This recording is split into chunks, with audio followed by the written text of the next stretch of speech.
ఓం శ్రీమాత్రే నమః. Welcome back to my channel Rudransh vlogs. Mahashivratri రోజున ఉపవాసం చేయలేని వారు ఇలా చేస్తే కోటి జన్మల పుణ్యం దక్కుతుంది. ప్రతి ఒక్కరూ ఎంతో వైభవంగా జరుపుకునే పండుగ శివుడు. శివ భక్తులకు ఈ మహాశివరాత్రి రోజు ఎంతో ముఖ్యమైన పర్వదినం.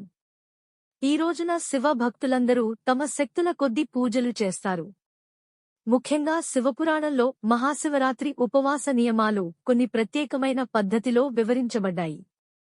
ఈ విధంగా గనుక మీరు ఖచ్చితంగా మహాశివరాత్రి రోజున ఈ నిబంధనలు నియమాలు పాటించి ఉపవాసం ఉంటే మీకు కోటి జన్మల పుణ్యం దక్కుతుంది. దీని కారణంగా శివుడు కూడా ఇంకో ప్రశ్న అడుగుతాడు. అంతేకాదు చాలామంది ఉపవాసాలు పూజలు చేస్తూ ఉంటారు. ఇది కృష్ణపక్షంలో వస్తుంది. శివపురాణం ప్రకారం ఈ రోజున తెల్లవారుజామున నిద్రలేచి శుభ్రమైన బట్టలు ధరించి శివాలయానికి వెళ్లి శివుని భక్తి శ్రద్ధలతో శివుణ్ణి పూజించాలి. పూజించేటప్పుడు శివరాత్రి నేను వ్రతాన్ని ఆచరిస్తున్నాను అని ఆ పరమశివుణ్ణే ప్రార్థించాలి. మనసులో ఎలాంటి శ్రద్ధలతో పూర్తిగా మనసంతా శివుడు మీద పెట్టి మీరు కోరుకునే ప్రతి కోరిక నెరవేరుతుంది. తన ఉపవాసంలో ఉన్న అడ్డంకులన్నీ తొలగిపోవాలని ఆ పరమశివుని కోరుకోవాలి. అప్పుడే కామం, క్రోధం, శత్రువులను వంటివి తొలగిపోతాయి. మొదలైనవి ఉన్నటువంటి పదార్థాలను కూడా తినరు. మహాశివరాత్రి వ్రతంలో బియ్యం, గోధుమలు, బార్లీ, మినుము, మొక్కజొన్న మొదలైన ధాన్యాలను కూడా తీసుకోకూడదు. వేరుశనగ, శనగలు ఇంకా బీన్స్, పెసలు మొదలైన వాటిని కూడా తీసుకోకూడదు.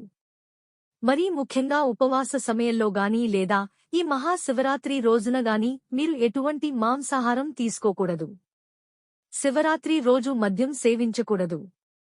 ఈ విధంగా మీరు అన్ని నియమాలు పాటించినట్లయితే ఖచ్చితంగా ఆ పరమశివుడి అనుగ్రహం ఎప్పుడూ మీపైనే ఉంటుంది. మీరు ఎంతో ప్రశాంతంగా పూర్తి భక్తి శ్రద్ధలతో ఆ భగవంతుడి మీద నమ్మకంతో ఈ ఉపవాసాన్ని పాటిస్తే ఖచ్చితంగా మీపై ఉన్నటువంటి చెడు దోషాలు, చెడు ఫలితాలు అన్నీ తొలగిపోయి మీ కుటుంబంతో పాటుగా మీరు కూడా కోటి జన్మల పుణ్యాన్ని దక్కించుకుంటారు. మీరు ఏం చేసినా చేయకపోయినా కేవలం భక్తి శ్రద్ధలతో ఆ పరమశివుని తలుచుకున్నా కూడా మీకు విశేషమైన కోటి జన్మల పుణ్యం దక్కుతుంది. Thanks for watching. ఈ వీడియో కనుక నచ్చినట్లయితే ఒక లైక్ వేసి మీ ఫ్రెండ్స్కు షేర్ చేయండి. అలాగే జై శ్రీకృష్ణ అని కమెంట్ చేయండి.